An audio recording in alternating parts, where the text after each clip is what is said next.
Sasa Mheshimiwa Rais, swali langu ni la katiba. Tumekuchagua kwa kura zetu zote wa Tanzania kwa ujumla, haijalishi nani alimpigia nani, lakini aliyeshinda amechaguliwa na wote. Kwa hiyo ni rais wa Tanzania wote, waliokuchagua na hata wasiokuchagua, wanaokupenda hata wasiokupenda. Wakati unaapishwa, uliapa kwa kutumia katiba ya Jamhuri ya Muungano wa Tanzania kwamba nitailinda katiba hii. Sasa miongoni mwa haki ambazo zimetolewa katika katiba kuna kitu kinaitwa separation of power, yani mamlaka ya rais, mamlaka ya bunge, mamlaka ya mahakama. Haitakiwi katika vyombo hivyo vitatu mmoja awe mkubwa zaidi ya mwenzake.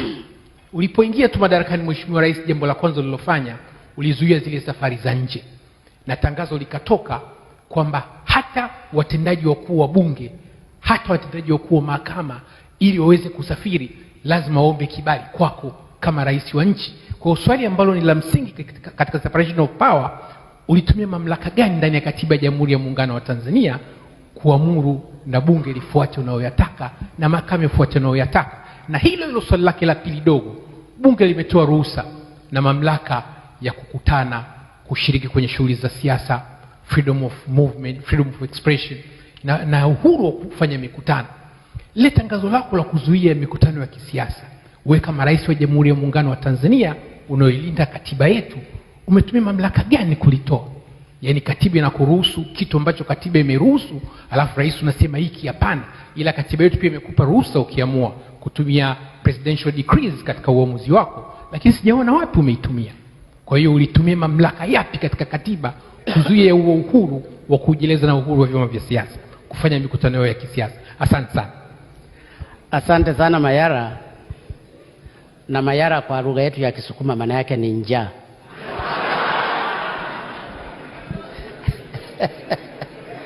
Kwa hiyo Mayara inawezekana alizaliwa wakati wa njaa.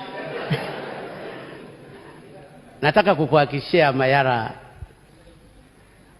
unapoapa kama rais, tumeapa kulinda katiba ya nchi, na hili nataka kukuhakikishia. Lakini kama unakumbuka, nilifikiri ungeniuliza swali, kwa nini hotuba yangu ya kwanza ya kubana matumizi nilitolea bungeni? Umeshawahi kujiuliza hilo swali?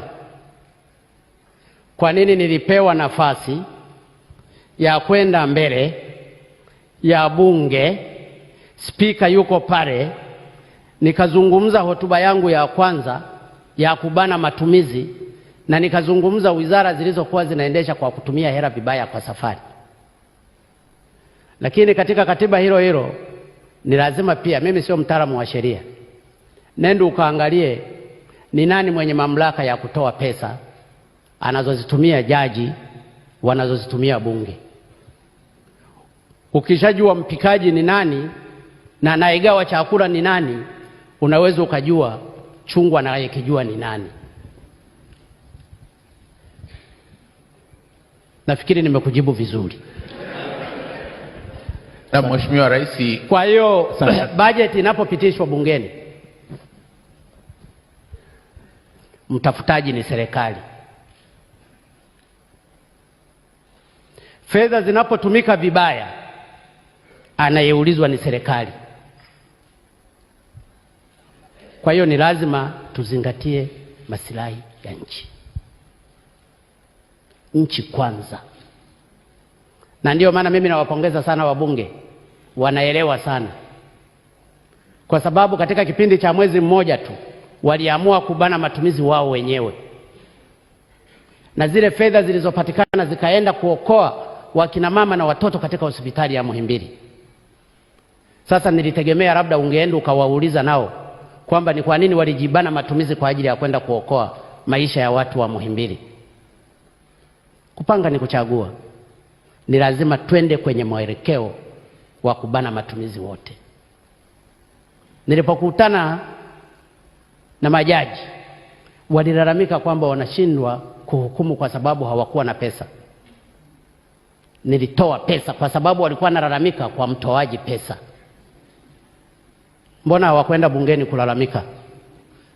Mbona hawakwenda kwa Mayara kulalamika kusudi andika kwenye freelance?